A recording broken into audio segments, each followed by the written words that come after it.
Hello student, मैं Vijay Kumar VS chemistry classes में आपका हार्दिक अभिनंदन करता हूं। लास्ट वीडियो में हमने फेनॉल का प्रिपरेशन और 4-5 इसका केमिकल प्रॉपर्टीज़ हमने बताया था। अब उसी का आगे हम लोग केमिकल प्रॉपर्टीज़ देखें जो कि बहुत ही इम्पॉर्टेंट है कॉम्पिटिटिव पॉइंट ऑफ व्यू से या 12th क्लास से। छठा है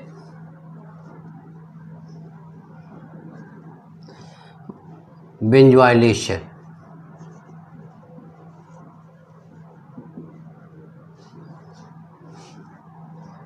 benzoylation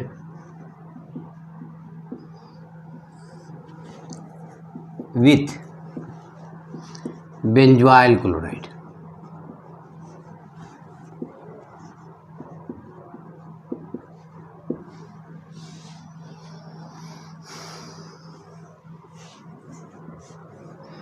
Phenol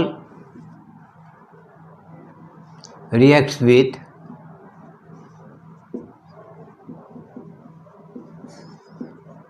benzoyl chloride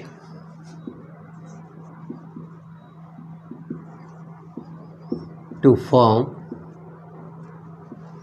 phenyl benzoate.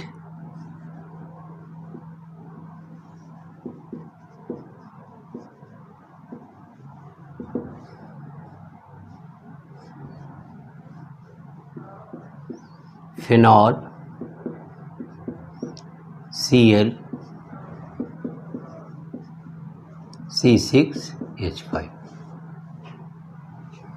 ये हाइड्रोजन इस Cl के साथ -HCl और ये डायरेक्टली O के साथ जुड़ गया, OCO C6H5।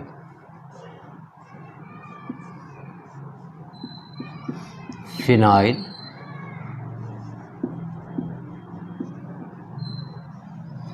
तो बेंजोइलेशन में हमने क्या देखा कि बेंजोइल क्लोराइड के साथ reaction just like Friedel craft reaction जो होते हैं इसमें ये एसिटाइलेशन होता है, एसाइलेशन होता है, उसी तरह से ये बेंजोइलेशन होता है इन the presence of benzoyl chloride. यहाँ पर हम लोग कैटलिस्ट दे देते हैं AlCl3 कि phenol reacts with benzoyl chloride to form phenyl benzoate और ये हो गया phenol benzoyl chloride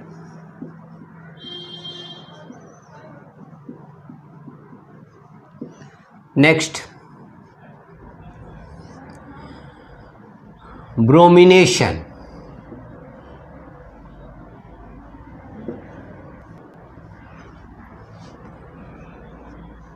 Phenol reacts with bromine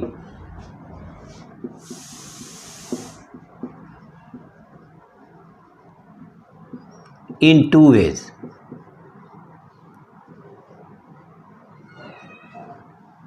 A, when phenol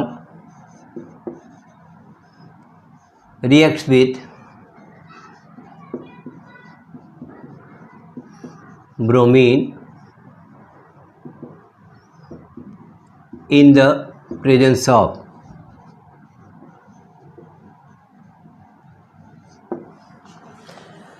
carbon disulfide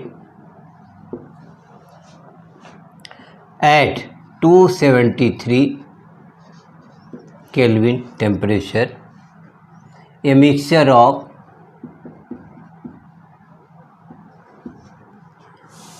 ortho bromo phenol and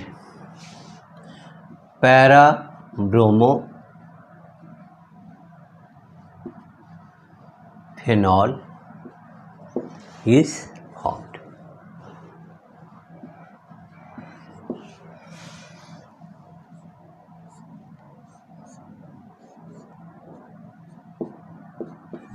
OH Br2 carbon disulphide 273 kelvin. ये पहले बनाया, ortho position पर bromine जुड़ा, जो कि बहुत माइनर प्रोडक्ट का फॉर्मेशन करता है, minor product plus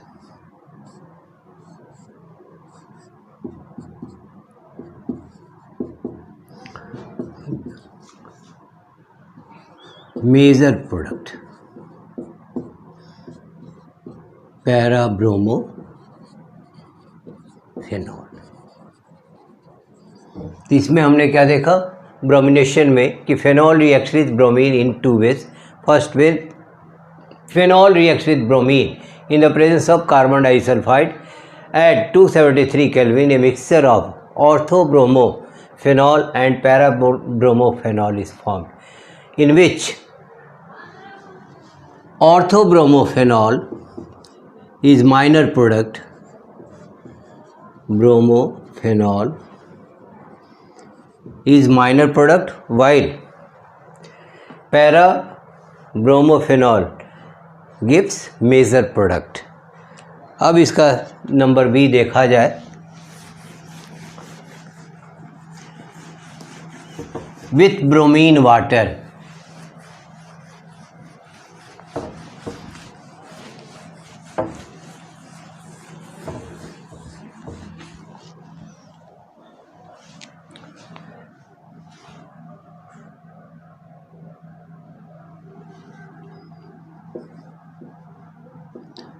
with bromine water,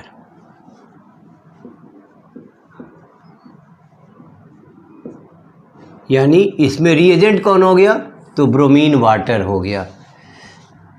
when phenol reacts with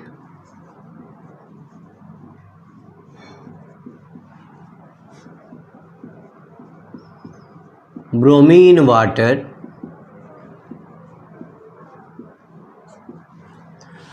2,4,6 try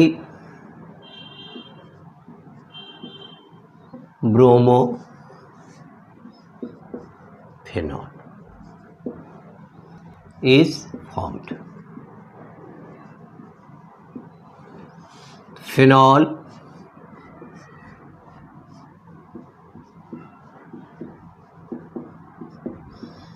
(3Br2) bromine water,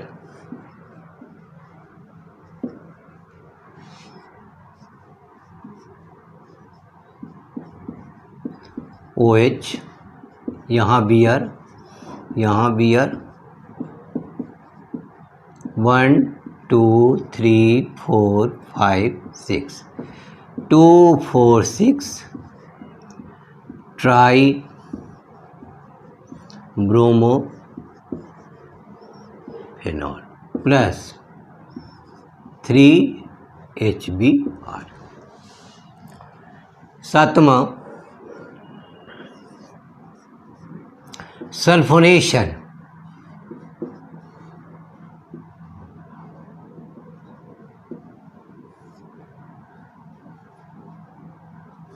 with sulphuric acid,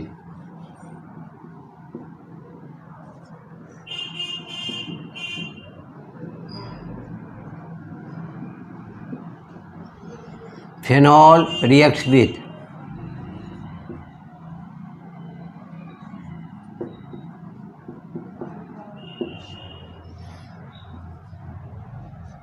sulfuric acid,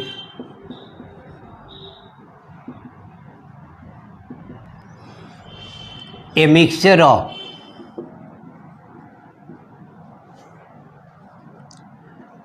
two hydroxy benzene sulfonic acid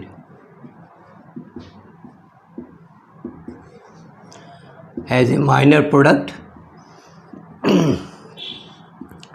and 4-hydroxy benzene sulfonic acid is formed.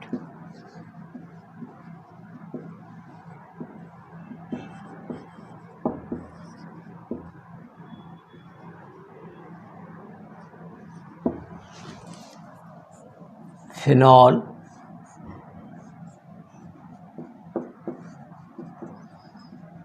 HOSO3H।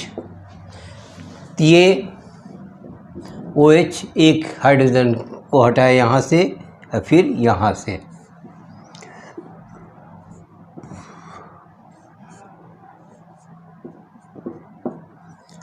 OH SO3H, ये हो गया 2 hydroxy benzene sulphonic acid,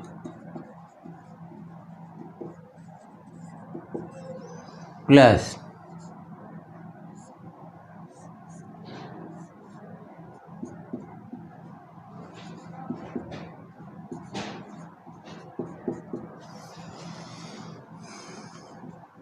four hydroxy benzene sulphonic acid.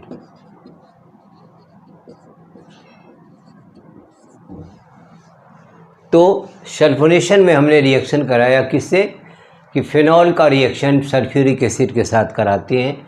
तो when phenol reacts with sulphuric acid, a mixture of 2 hydroxy benzene sulfonic acid which is known as minor product and 4 hydroxy benzene sulfonic acid is formed in major product। ये हो गया बेटा minor product और ये हो गया major product. Next nitration.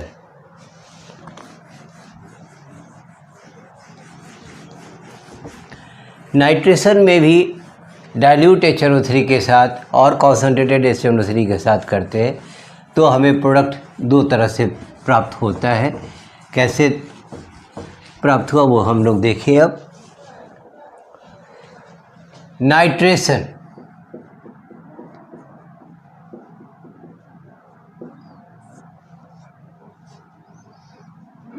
With HNO3 in the presence of concentrated H2SO4, it gives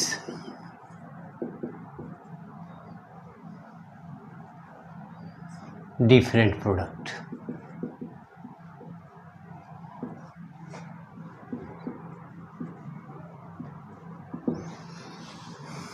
A,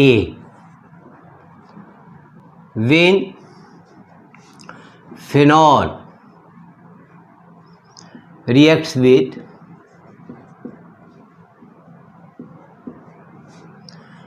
dilute HNO3,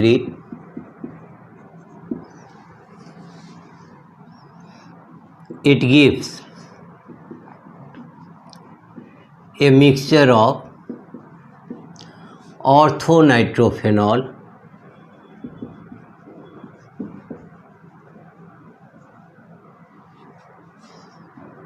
and paranitrophenol।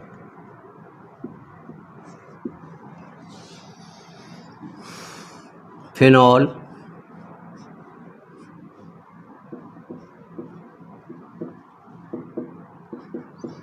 HONO2 in the presence of H2SO4। एक बार यहाँ से H, एक बार यहाँ से।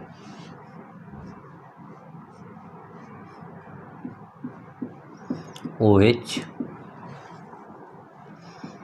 NO2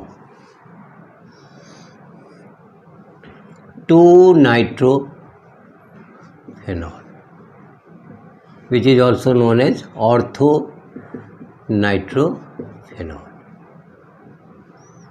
plus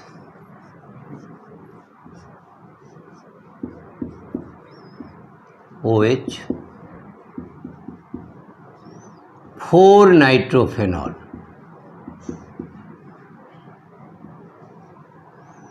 और para नाइट्रोफेनॉल। Orthonitrophenol forms intramolecular hydrogen bonding, hence their volume does not increase and it is more steam distilled. But in case of para-nitrophenol, it forms intermolecular hydrogen bonding, and due to intermolecular hydrogen bonding their volume increases and it is less steam distilled. Since orthonitro, ये NCERT का ही question है, exercise में देखेंगे. Since orthonitrophenol forms intramolecular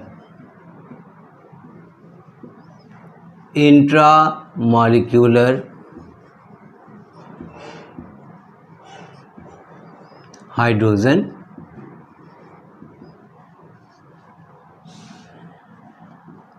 due to presence of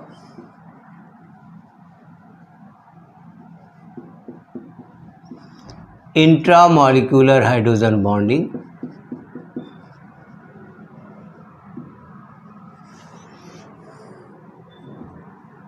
their volume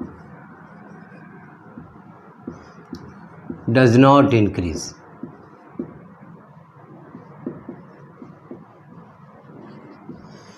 Hence, it is more steam distilled. On the other hand,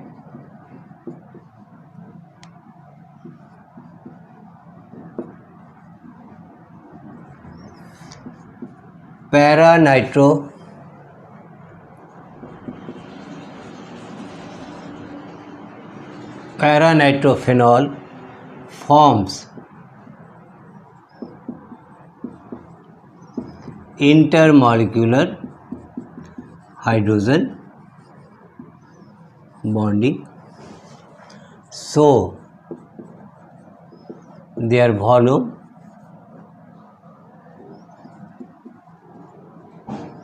increase and is less steam distilled.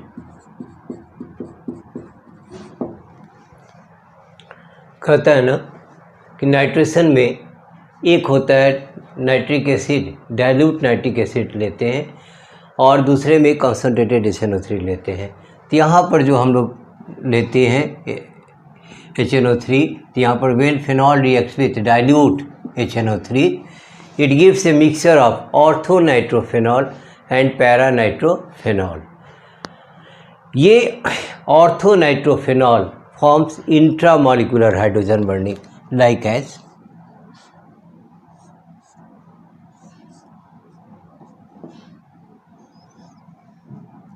OH.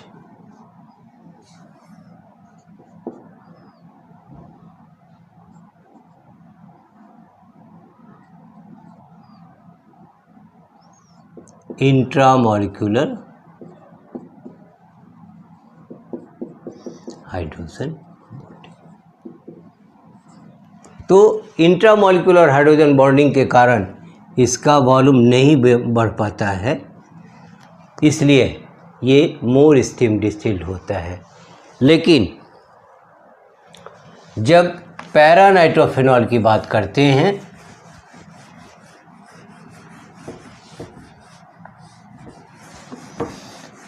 पैरानाइट्रोफेनॉल में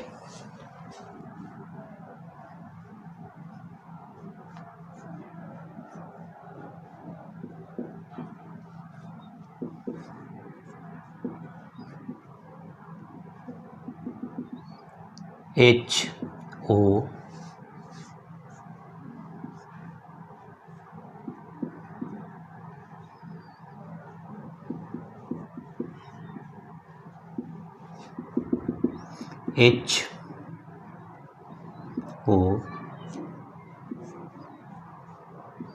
जैसे जैसे इसमें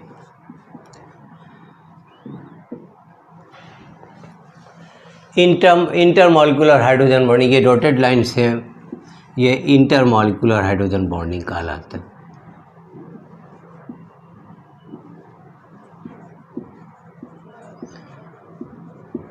और इंटरमॉलिक्यूलर हाइड्रोजन बॉन्डिंग के कारण यहाँ पर हम लोग क्या देखें, और इन other hand para nitrophenol forms intermolecular hydrogen bonding, so their volume increase and it is less steam density. ये हो गया बेटा intermolecular hydrogen bonding.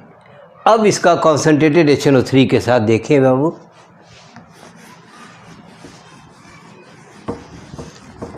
with concentrated HNO3 it gives 2,4,6 trinitrophenol, which is also known as picric acid. With concentrated HNO3, when phenol reacts with concentrated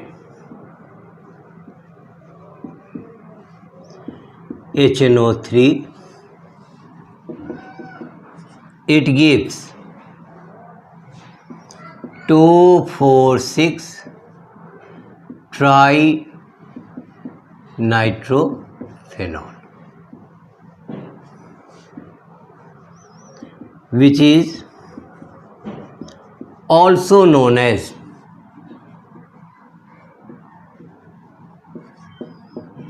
picric acid।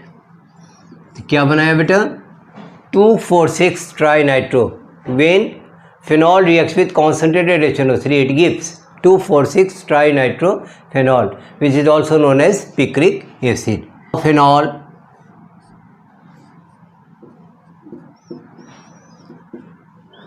HONO2 HONO2 HONO2, तो एक बार एक hydrogen यहाँ से हटा, एक बार यहाँ से, 3 H2O यहाँ से बाहर हो जाता है, ये सब खत्म। अब बच क्या गया हमारे पास,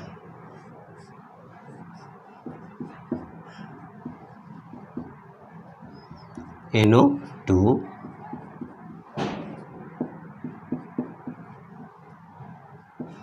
2,4,6 trinitrophenol। Now next है oxidation.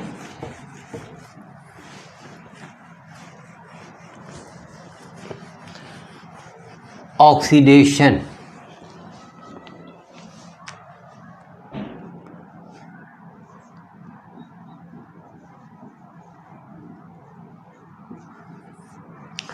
in the presence of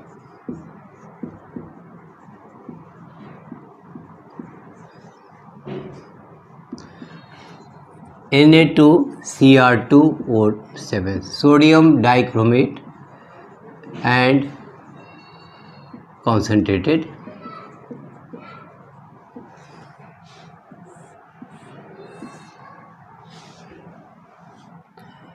when phenol is oxidized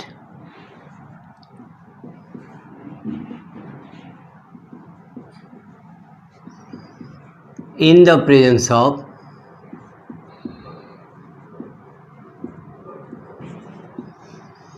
sodium dichromate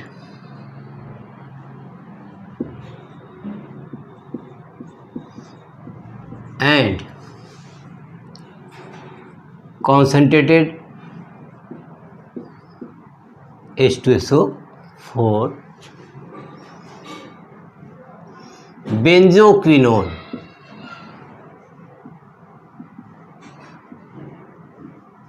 is formed। देखो phenol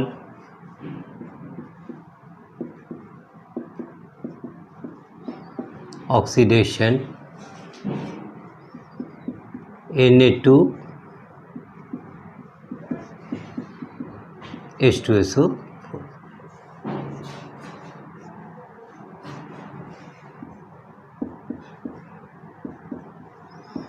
banjo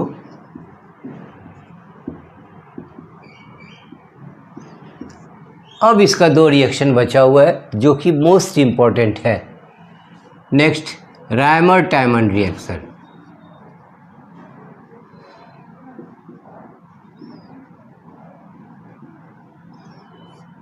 रायमर-टायमन reaction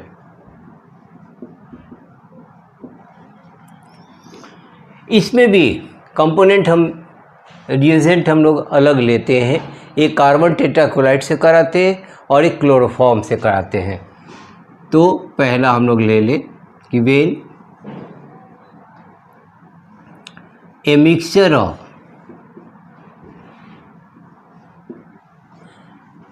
phenol, chloroform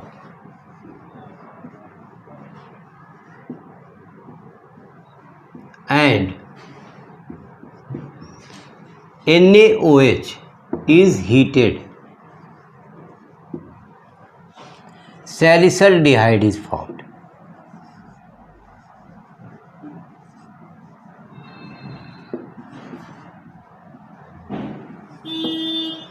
देखा जाए रिएक्शन,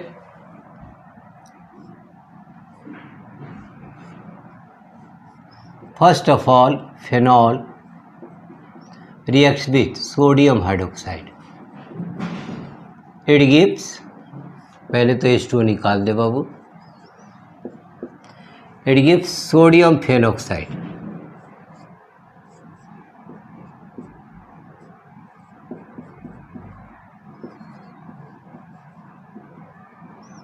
सोडियम फेनॉक्साइड।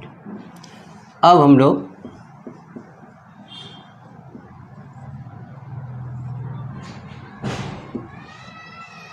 यहाँ का एक H एक Cl के साथ HCl बनाया,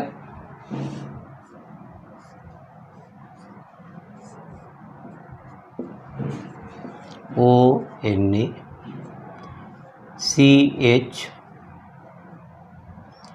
Cl Cl.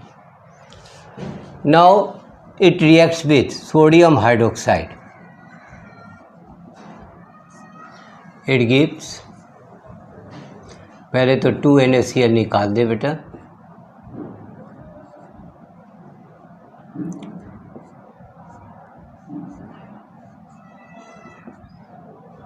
ONa plus CHOH OH। तो यह अनस्टेबल कंपाउंड बनाया। अनस्टेबल क्यों कहते हैं? क्योंकि कार्बन के ऊपर एक से अधिक हाइड्रोक्सिल ग्रुप उपस्थित नहीं होते हैं। तुरंत यहाँ से हम लोग क्या करते बाबू, वाटर मॉलिक्यूल्स को निकाल देते हैं। Single bond is converted into double bond, ये बना दिया ONa CH double bond O। अब इसे एसिड से कर दे, HCl से ये निकल गया NaCl प्लस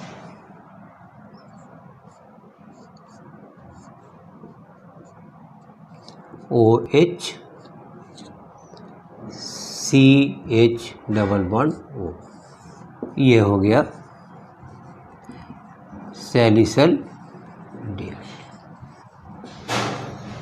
तो रायमर-टायमन रिएक्शन में हम लोग रिएजेंट अलग लेते हैं कि when mixture of phenol, chloroform and sodium hydroxide is heated, salicylaldehyde is formed. First of all phenol reacts with sodium hydroxide to form sodium phenoxide, which upon reaction with chloroform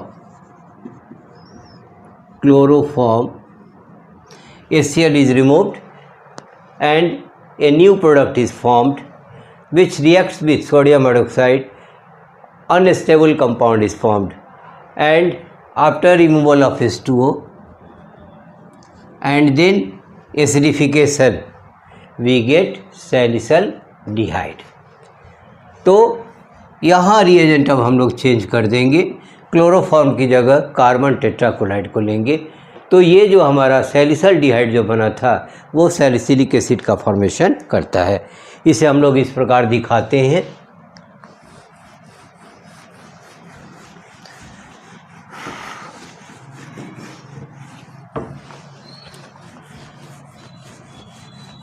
अब chloroform को हटा के carbon tetrachloride हम लोग लेंगे।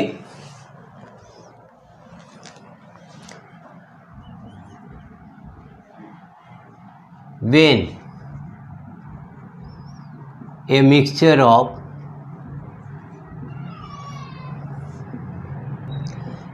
phenol, carbon tetrachloride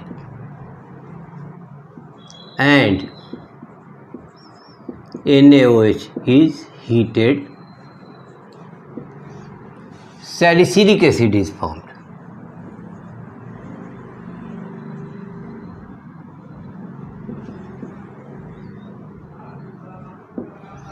reaction देखा जाए बेटा।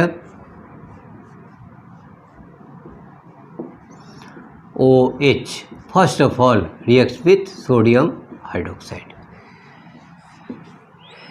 H2O निकाल दो, सोडियम फेनॉक्साइड बनाया। अब कार्बन टेट्राक्लोराइड से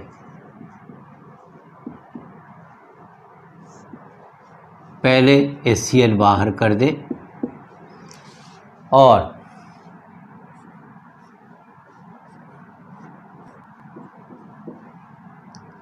ONA CCl Cl. Now again reacts with sodium hydroxide.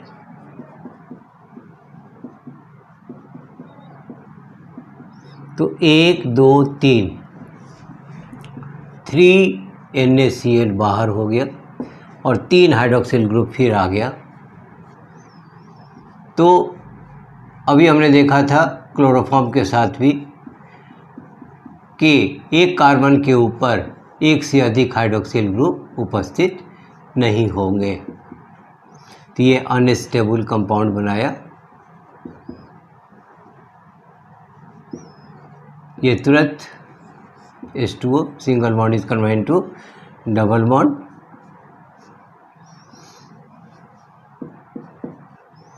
ONA COOH और फिर एसिडिफिकेशन कर दे HCl से।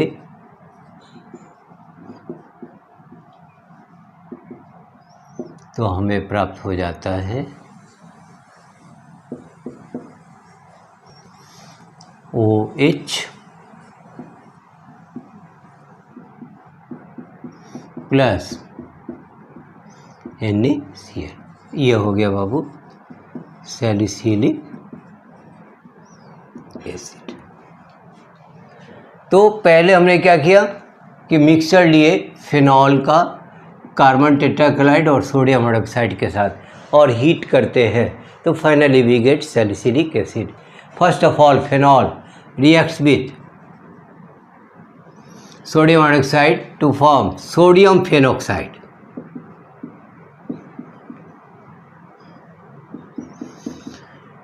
which reacts with carbon tetrachloride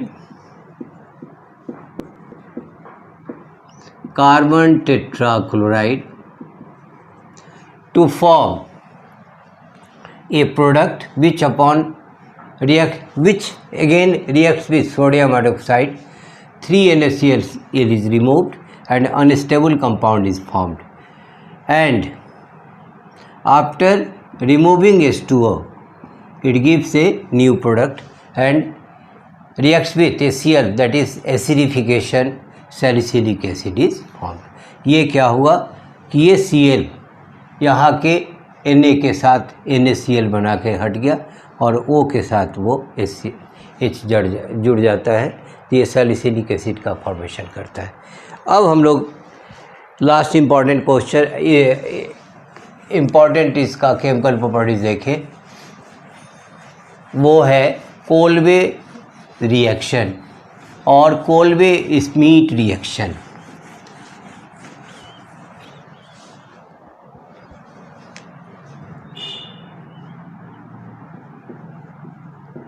कोल्बेज और Kolbe Schmidt reaction.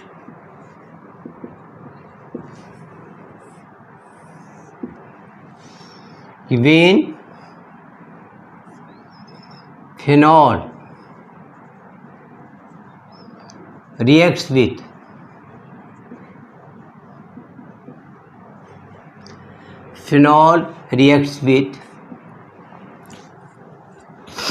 sodium hydroxide, sodium phenoxide is formed। Sodium phenoxide is formed।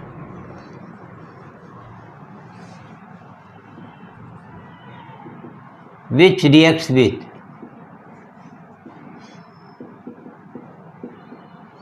CO2 and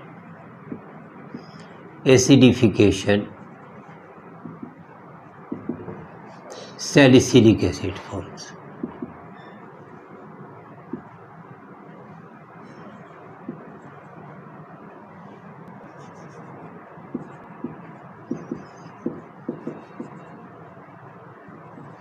तो पहले हमें लेना है कि फेनॉल को सोडियम हाइड्रोक्साइड के साथ, तो फेनॉल ले ले,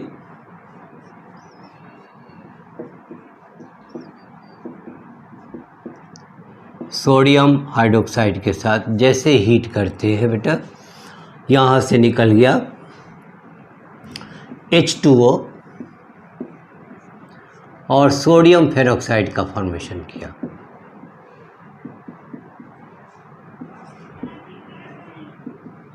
sodium phenoxide CO2 plus HCl। अब ये क्या किया, यह सोडियम इस क्लोरीन के साथ NaCl और यह H वहाँ पे, और यहाँ का H इसके साथ जुड़कर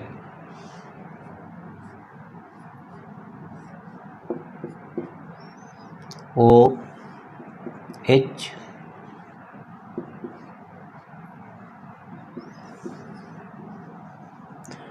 सैलिसिलिक, बोथ सैलिसल्डिहाइड, नोट में याद रखें, salicylaldehyde and salicylic acid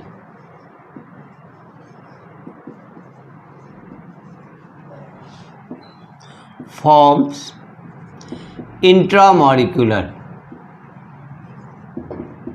hydrogen bonding.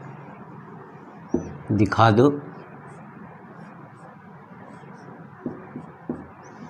OH CH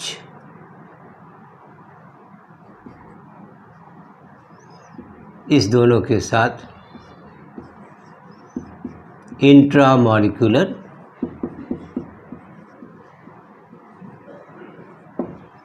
ये हो गया सैलिसल्डिहाइड। फिर दिखा दो सैलिसिलिक एसिड के साथ